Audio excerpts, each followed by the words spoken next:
ஒரு ஈஸியான some 98 square minus 97 square. அதாவது இது என்ன ஃபார்மெட்டில் இருக்குன்னா ஏ ஸ்கொயர் மைனஸ் பி ஸ்கொயர். இது ஏ பிளஸ் பி ஏ மைனஸ் பின்னு எழுதிக்கலாம். அதாவது இது ரெண்டையும் கூட்டணும், இது ரெண்டையும் கழிக்கணும், அந்த ரெண்டு வேல்யூவும் மல்டிபிள் பண்ணணும். இது ரெண்டையும் கூட்டணும், ரெண்டையும் கழிக்கணும். 98 97 ஆட் பண்ணிட்டோம்னா 195. ரெண்டையும் சப் பண்ணிட்டோம்னா 1 195 ஒன்னையும் மல்டிபிள் பண்ணிட்டோம்னா 195. x minus y equal to 40, xy equal to 24, x square plus y square. இப்படி கேட்டாலே ஏதோ ஒரு அல்ஜிப்ரா ஃபார்முலாக்குள்ள இருக்குன்னு அர்த்தம். இப்போ x minus y ஹோல் ஸ்கொயர்னா என்ன வந்துடும்? x square plus y square minus 2xy. x minus yக்கு பதிலாக 40 ஸ்கொயர் பண்ணிடலாமா?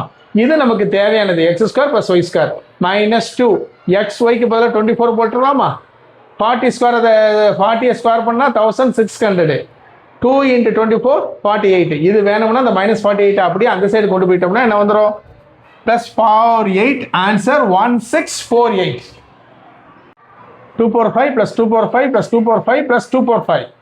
இதை ஃபுல்லாக 2 power 5னா 2 into 2 into 2 5 மட்டும் போட்டு மல்டிபிள் பண்ணி எல்லாத்தையும் ஆட் பண்ணுறது வேஸ்ட் டைம். இப்போ நான் என்ன செஞ்சுட்டேன்? 2 power 5 அப்படி காமனாக எடுத்துட்டேன். காமனாக எடுத்துட்டேன் அப்படின்னு அர்த்தம்னா 2 power 5 2 power 5ஆல் டிவைட் பண்ணுதேன். இங்கே 1, இது 1, இது 1, இது 1. இங்கே 2 power 5 1 பூரா 4 ஒன்றையும் ஆட் பண்ணிட்டோம்னா 4. இங்கே 2 இருக்கிறதுனால இங்கே 2ஆக மாற்றுதேன். 2 power 5 இங்கே 2 power ஸ்கொயர். இப்படி இருந்து மல்டிபிள் இருந்து கீழே ஒரே நம்பர் இருந்துச்சுன்னா மேலே ஆட் பண்ணிடலாம். 2 power 7. நன்றி. ஆவரேஜ் 190 + 200 + 210 + 240 + 160. இந்த 5 நம்பரையும் ஆட் பண்ணி அதை 5ஆல் வகுத்துட்டோம்னா ஆவரேஜ் கிடைக்கும். இந்த மாதிரி செய்ய வேண்டாம். நம்ம என்ன செய்வோம்? ஏதாச்சும் ஒரு நம்பரை ஸ்டாண்டர்டாக எடுத்துக்கோங்க. 200 ஸ்டாண்டர்டு. இது 10 குறையா இருக்குது, இதில் ஒரு 10 கூட இருக்குது. ஸோ இந்த இதில் -10 +10 கேன்சல் ஆகிருமா? விட்டுருங்க. அடுத்தது இதில் +40 கூட இருக்குது, இதில் -40 கூட இருக்குது. அந்த +40 -40 போயிடுமா?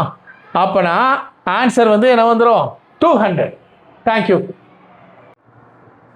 Previous sum 2 1/2, 22 1/2, 222 1/2, 2222 1/2. இதை ஆட் பண்ண சொல்லியிருக்காங்க. Previous question. இப்போ நம்பரை பூரா ஆட் பண்ண போகிறோம், ஃப்ராக்ஷனை பூரா தனியாக ஆட் பண்ண போகிறோம்.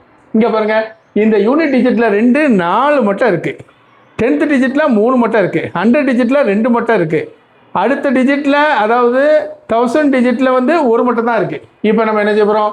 இது 4 மட்டும் இருக்குது, 8. அடுத்தது 3 மட்டும் தான் இருக்குது, 6. 2 மட்டும் தான் இருக்குது, 2 மட்டும் தான் இருக்குது, 4. 2 1 மட்டும் தான் இருக்குது, 2. ஈஸியாக ஆட் பண்ணிட்டோமா? மேலே எழுதலாம் செய்யலை. இங்கே ஒரு ஃப்ராக்ஷனை பூரா தனியாக ஆட் பண்ண போகிறேன். அரை அரை அரை அரை அரையும் ஆட் பண்ணிட்டோம்னா 1. இந்த அரையும் ஆட் பண்ணிட்டோம்னா 1. இந்த 1 ஆட் பண்ணிட்டோம்னா 2. ஆன்சர் 2468 + 2, அதாவது 2470.